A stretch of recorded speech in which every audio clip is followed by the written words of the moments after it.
杨绛走到人生终点才明白，人活一辈子，只需要做好一件事。你觉得自己是为了什么而活呢？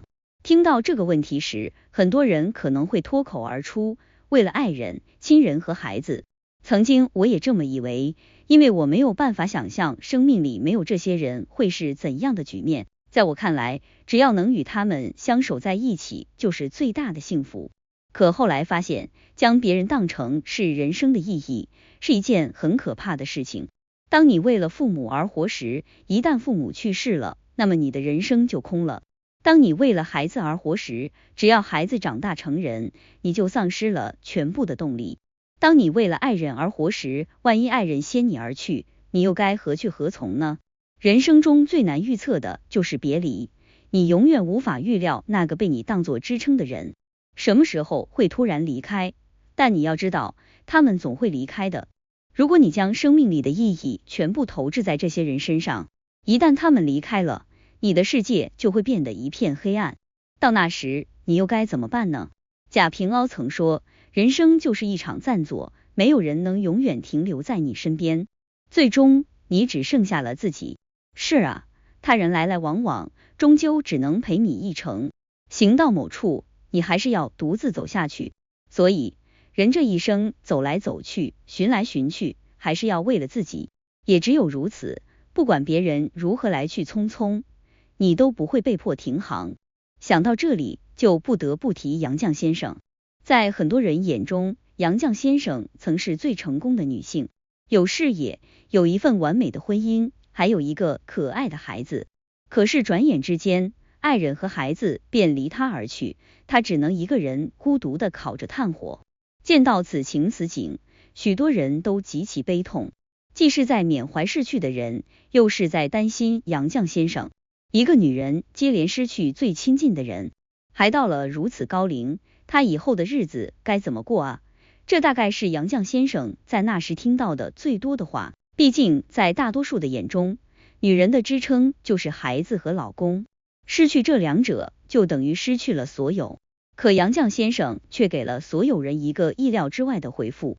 短暂的痛苦过后，他告诉众人，我没事。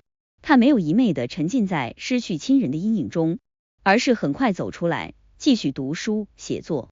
哪怕家中只剩下了他自己，也没有丝毫惧怕。正是从他身上，我看到一个女人在人生面前的高贵姿态。为什么杨绛先生能这么快抚平悲伤？为什么他能这么坦然呢？不是因为她不在乎丈夫和孩子，而是因为除了这二者，她还有自己。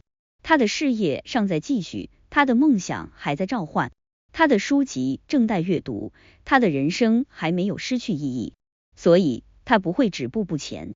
看到杨绛先生的故事后，才明白，原来一个人最有力的支撑，永远只有自己。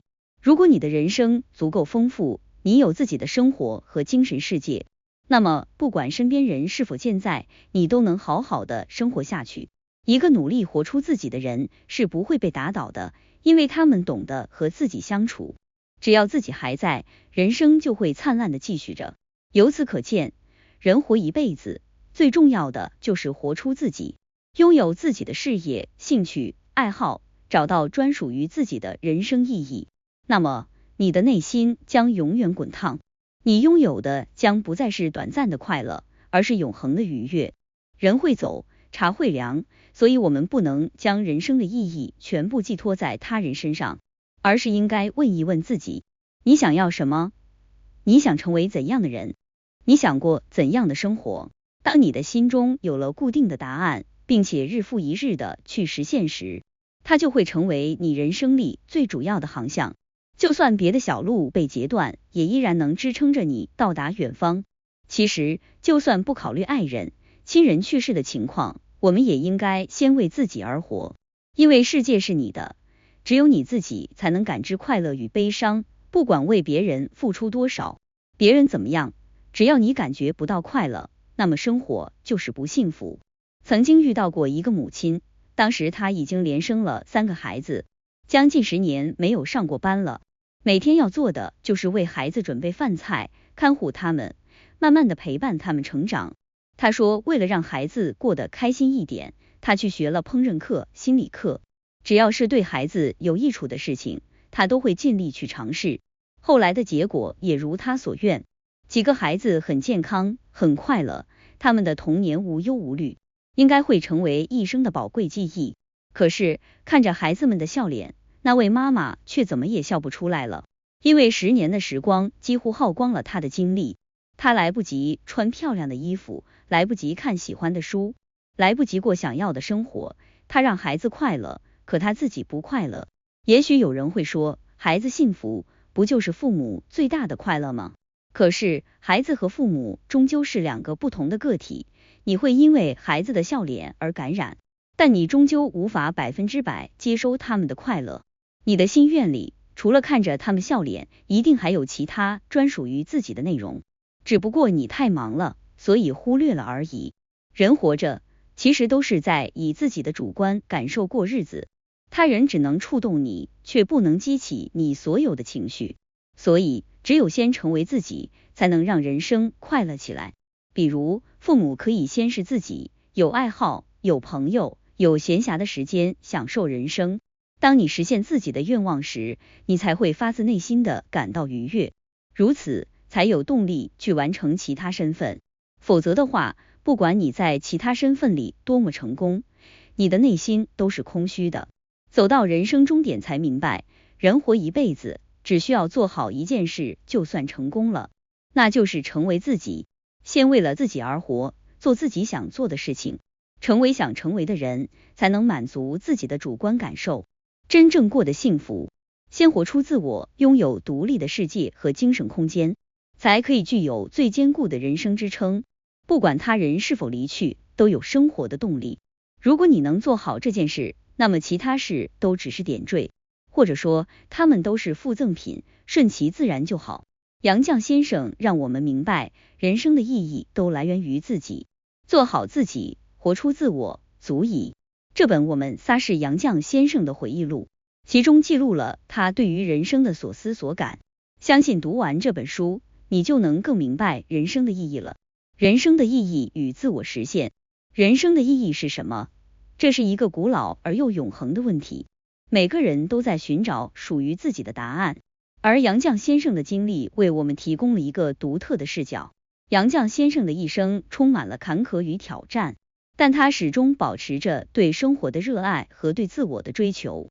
他没有将人生的意义寄托在他人身上，而是通过自己的努力和创作，找到了属于自己的价值和快乐。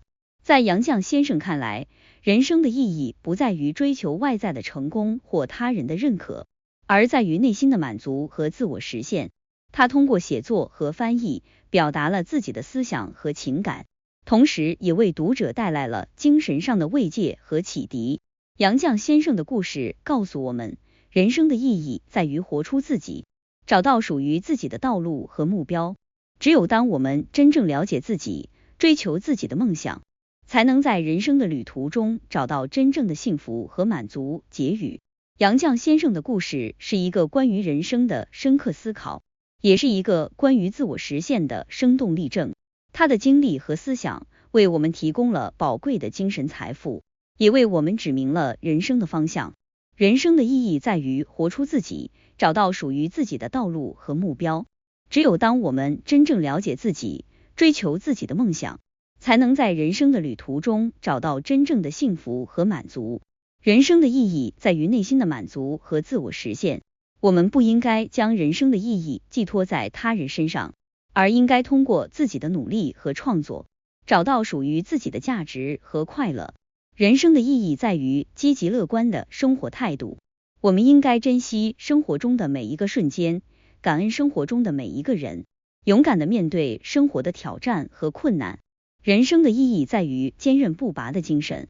我们应该面对失去亲人的痛苦，坚强地继续前行，通过自己的努力和智慧，完成对逝去亲人的缅怀，也完成对自己的救赎。